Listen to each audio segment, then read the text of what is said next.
මේ ශ්‍රී ලංකා ගුවන් විදුලි සංස්ථාවයි. ජාතියේ සංනිවේදකයා විශ්වාසය සමග පෙරට.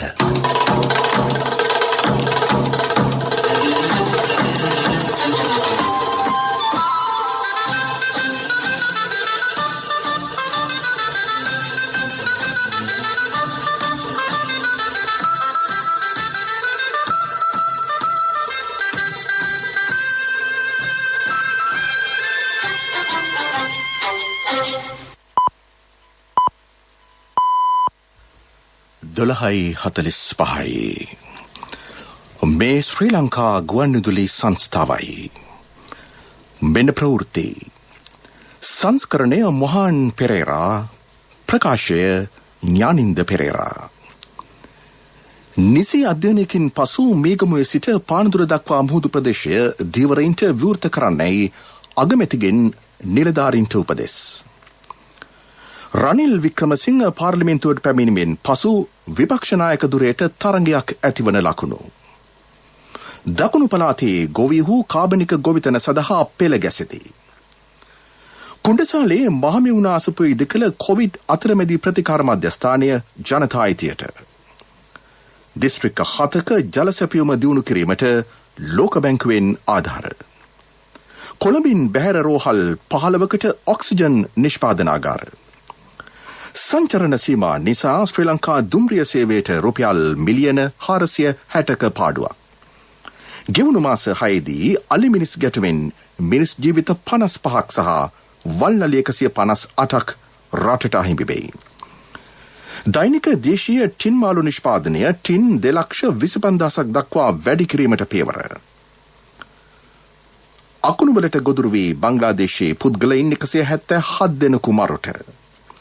ක්‍රීඩකයින් 21 දෙනෙකුට මරු කැඳ වූ මැරතන් තරගය සංවිධානය කළ චීන බලධාරීන්ට එරෙහිව නීතිය ක්‍රියාත්මක කෙරෙයි.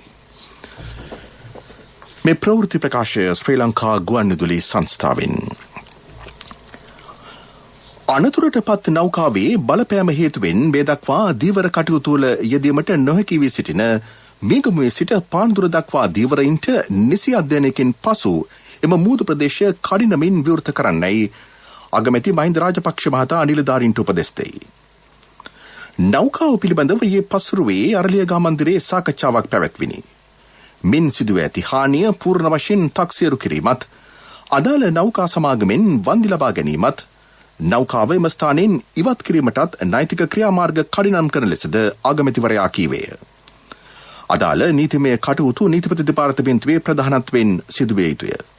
කොවිඩ් හේතුවෙන් අඩු ආදායම්ලාභීන්ට දුන් රුපියල් 5,000 දීමනාව මෙම දීවර ප්‍රජාවටද ලබන සඳුදා සිට ලැබේ.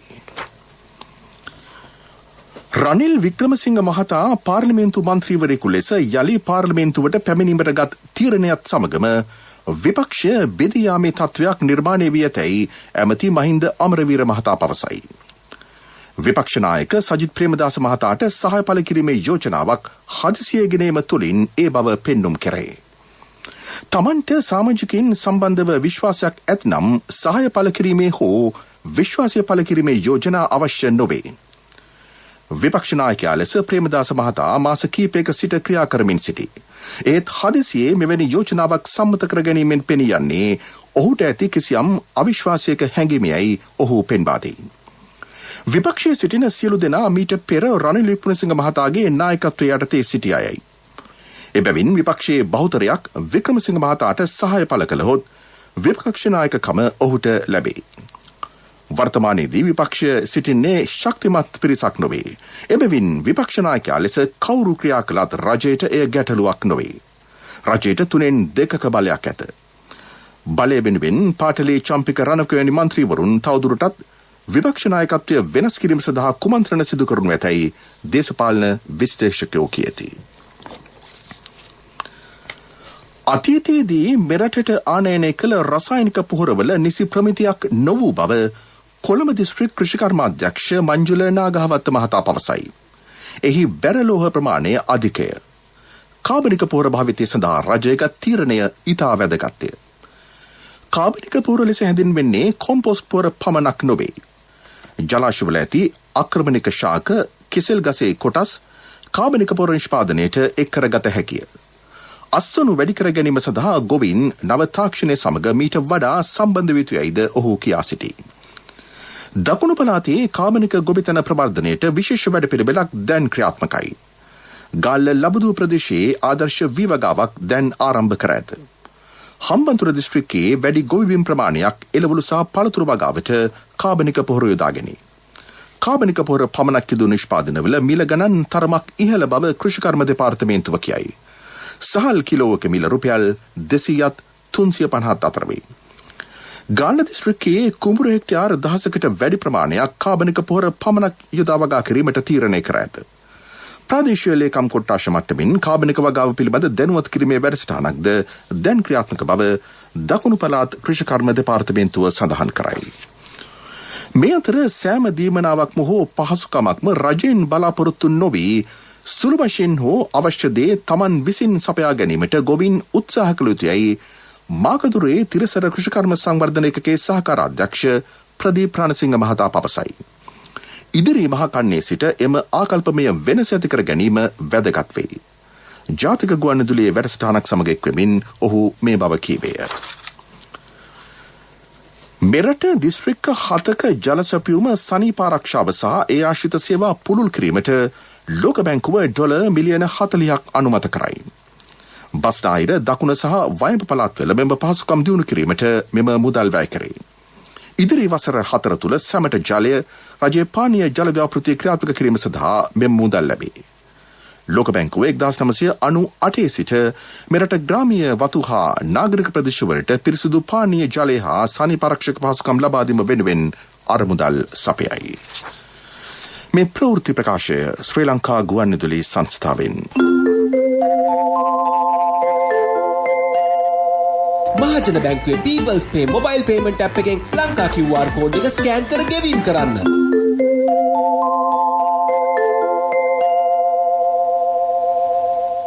මහනුවර කුණ්ඩසාලේ පීටි මහමෙවුන ආසපුවේ ස්ථාපිත කෙරුණු කොරෝනා අතරමැදි ප්‍රතිකාර මධ්‍යස්ථානය නිල වශයෙන් සෞඛ්‍ය අමාත්‍යාංශ වෙත බහර දීම අද පෙරවරුවේ සිදුවිය. මෙහි 10කට පමණ නිරෝධය නැවීමට සහ ප්‍රතිකාර ලබා ගැනීමට පහසුකම් පවතී. ප්‍රධාන ආරාධිතයා ලෙස ඉටෙකු ඇමති කෙහෙලි රඹුක්වැල්ල මහතා පැවසුවේ රජයට සහායක් ලෙස මහා සංඝරත්නය සිදු කළ මෙම ක්‍රියාව රටට ආදර්ශයක් බවයි. මධ්‍යම පළාත් ආණ්ඩුකාර ලලිත්යු ගමගේ මහතාද මෙම අවස්ථාවට එක්විය. එම භාවනාසුපයේ විහාරාධිකාරී පූජ්‍ය නාලන්දේ පවර ස්වාමින් වහන්සේගේ අනුශාසනා පරිදි මෙය සකස් කෙරුණි.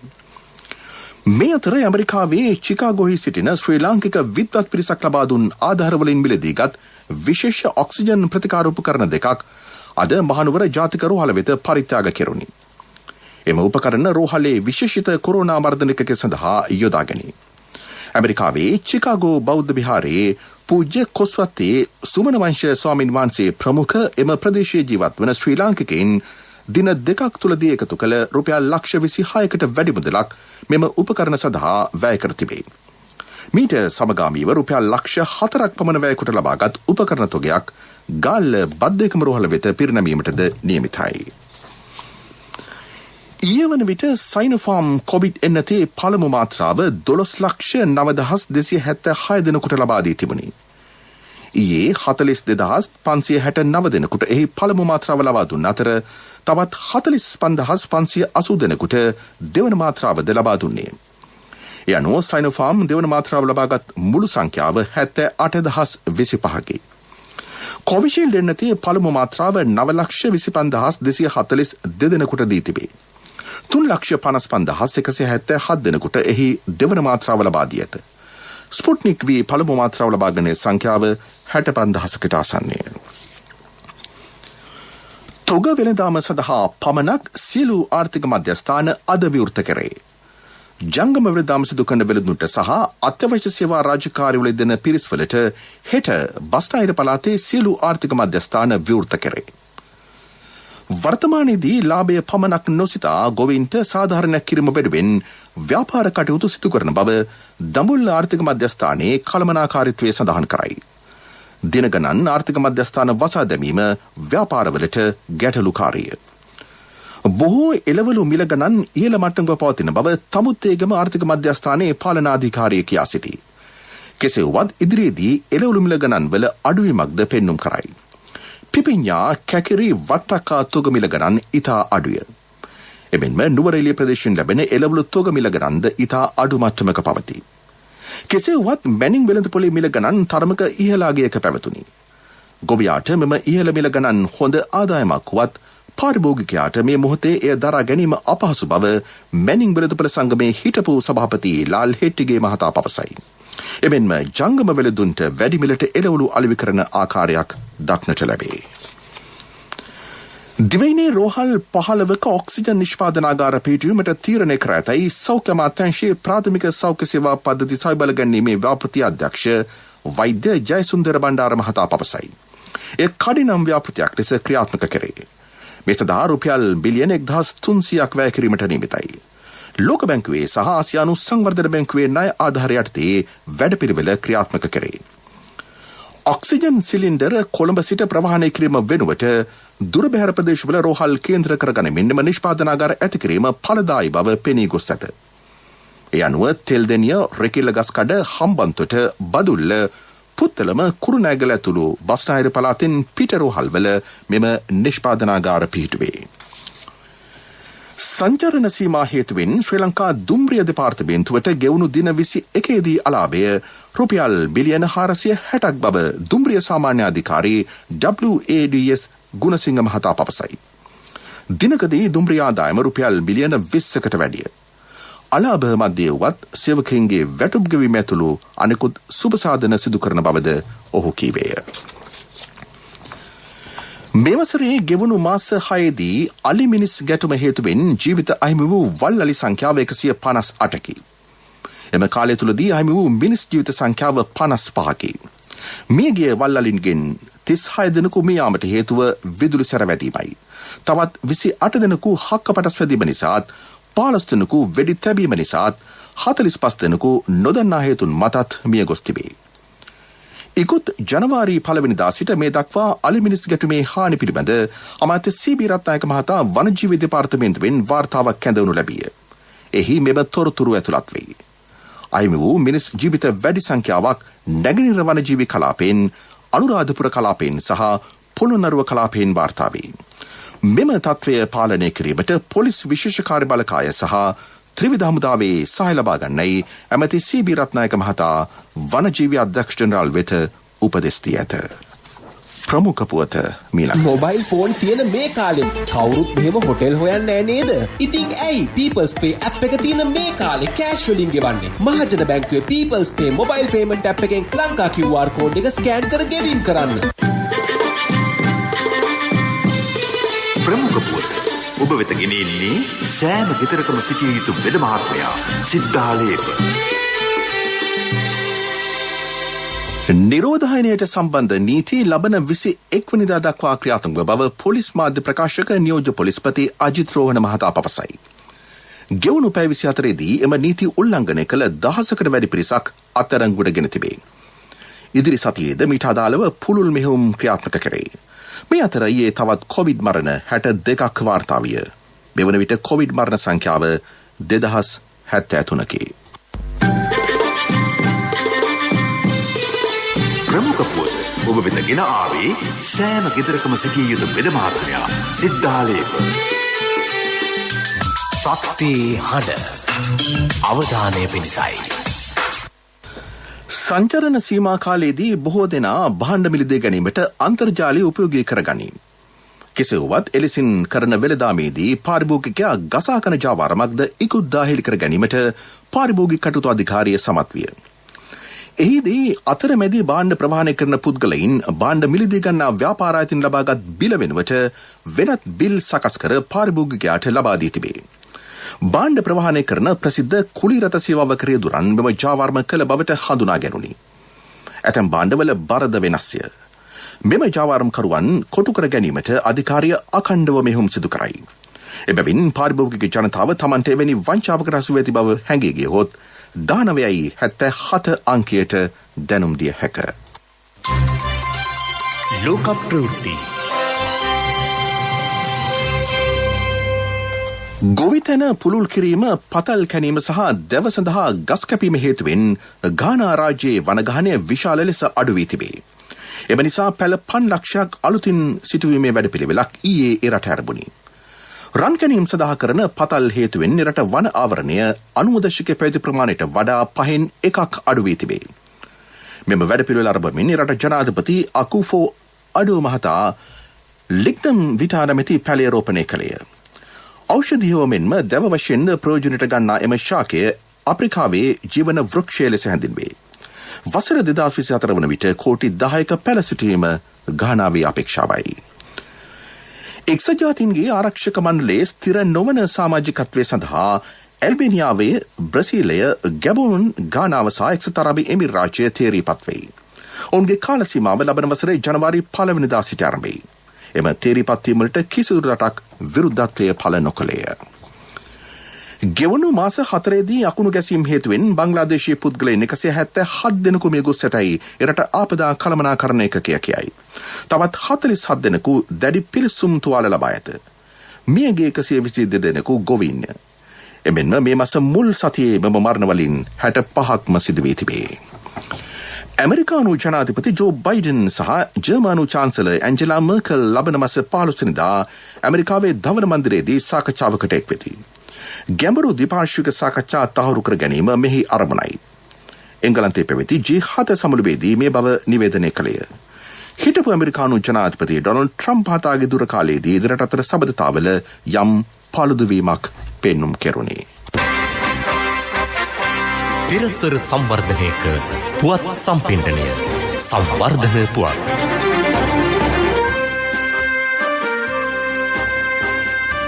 ගාල්ල දිස්ත්‍රික්කයේ රෝහල් 8ක හෙද නිල නිවාස ඉදිකිරීමට පියවරගෙන ඇත. බලපිටිය, නෙළුව, රත්ගම, ඉමදුව, නියාගම, හික්කඩුව, උඩුගම, බද්දගමන රෝහල්වල ඒවා ඉදිකරේ. ඇතැම් රෝහල්වල ඇති නිල නිවාස නවීකරණය කිරීමද කරේ. මේ වෙනුවෙන් රුපියල් බිලියන 123ක් වැය කිරීමට නියමිතයි. ක්‍රීඩා පුවත්. ඉකුත් මාසයේ පැවති මැරතන් තරගයකදී ක්‍රීඩකින් 21 දෙනෙකු මිය යාම සම්බන්ධයෙන් චීනය ඊට අදාළ බලධාරීන්ට දැඩි දඩුවම් ලබා දීමට ක්‍රියා කර තිබේ. නිලධාරීහු 27 දෙනෙක් ඊට වැරදිකරු වූහ. ගැන්චු පළාතේ පැවති මෙම අල්ට්‍රා මැරතන් තරගය කිලෝමීටර් 100ක දුරකින් යුක්ත විය. දැඩි සුළං, අධික ශීතල සහ තද වැසි මැද්දේ මෙය පැවැත්විනි. අධික ශීතල හේතුවෙන් මෙම පිරිස මිය ගොස් ඇතැයි වෛද්‍ය වාර්තාවකින් තහවුරු විය. මෙම තත්ත්වය යටතේ පැහැදිලි අධීක්ෂණයක්, නීති රීති සහ ආරක්ෂක ප්‍රමිති නොමැති සියලු අවදානම් ක්‍රීඩා අත්හිටුවීමට චීනය ක්‍රියා කර ඇත. එක්දින තරඟ 3කට සහ අවුරු 20 තරඟ 3කට සහභාගී වීම සඳහා ඉන්දීය එක්දින කණ්ඩායම ලබන 28 වෙනිදා දිවයිනට පැමිණේ. වසර 3කට ආසන්න කාලයකට පසු ශ්‍රී ලංකාවට පැමිණෙන ඉන්දීය පිළ දින 28ක් මෙරට ගත කරනු ඇත. ඉන්දිය කණ්ඩායමක් අවසන් වරට මෙරට සංචාර කර ඇත්තේ 2018 වසරේ මාර්තු මාසයේදී.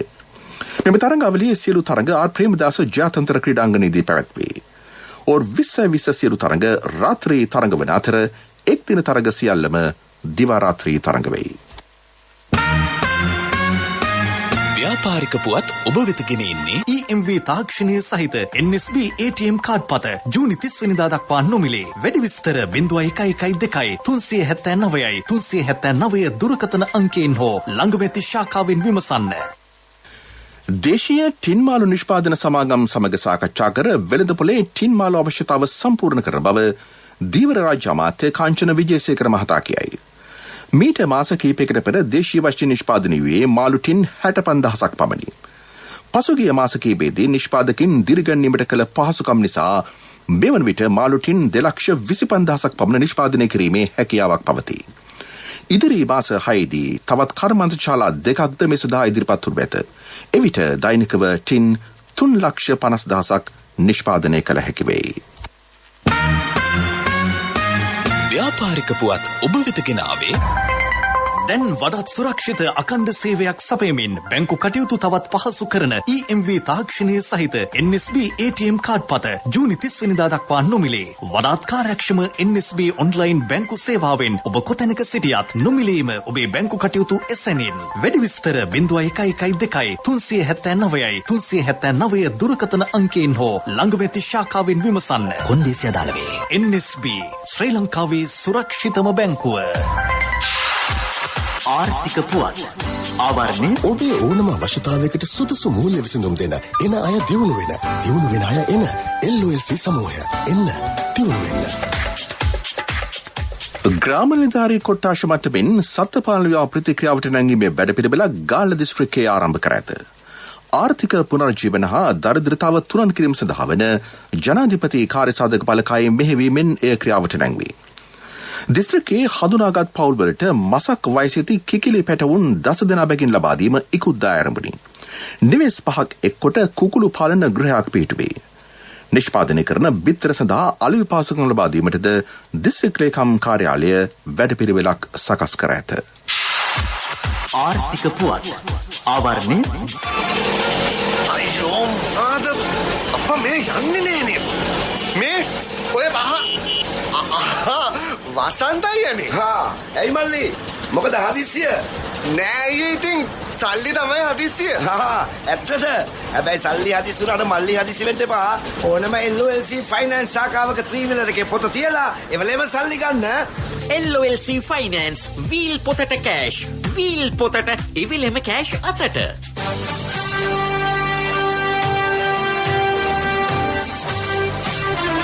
කාලගුණ වාර්තාව ඔබ වෙත ගෙන එන්නේ සයුරු දීවර කාලගුණ තොරතුරු සේවාව.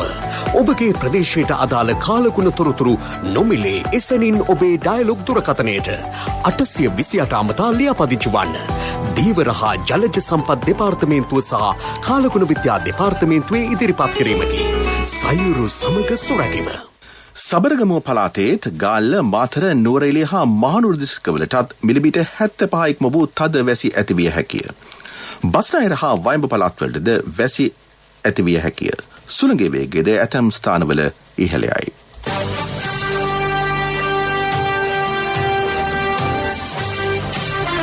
කාලගුණ වාර්තාව ඔබ වෙත ගෙන ආවේ සයුරු දීවර කාලගුණ තොරතුරු සේවාව.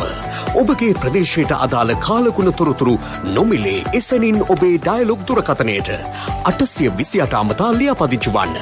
දීවර හා ජලජ සම්පත් දෙපාර්තමේන්තුව සහ කාලගුණ විද්‍යා දෙපාර්තමේන්තුවේ ඉදිරිපත් කිරීමකි. සයුරු සමග සුරැකීම. දිවා ප්‍රධාන ප්‍රවෘත්ති ප්‍රකාශයේ සිරස්තල දැන්වෙන්න යළිත්. නිසි අධ්‍යයනයකින් පසු මේගමුවේ සිට පානදුර දක්වා මුහුදු ප්‍රදේශය දීවරයින්ට විවෘත කරන්නයි අගමැතිකෙන් නිලධාරීන්ට උපදෙස්. රනිල් වික්‍රමසිංහ පාර්ලිමේන්තුවට පැමිණීමෙන් පසු විපක්ෂ නායක දුරයට තරඟයක් ඇතිවන ලකුණු. දකුණු පළාතේ ගොවීහු කාබනික ගොවිතැන සඳහා පෙළ ගැසෙති. කුණ්ඩසාලේ මාමෙවුණ අසපුවේ ඉදිකළ කොවිඩ් අතරමැදි ප්‍රතිකාර මධ්‍යස්ථානය ජනතා අයිතියට. දිස්ත්‍රික්ක 7ක ජල සැපයුම දියුණු කිරීමට ලෝක බැංකුවෙන් ආධාර. කොළඹින් බැහැර රෝහල් 15කට ඔක්සිජන් නිෂ්පාදනාගාර. සංචරණ සීමා නිසා ශ්‍රී ලංකා දුම්රිය සේවයට රුපියල් මිලියන 460ක පාඩුවක්.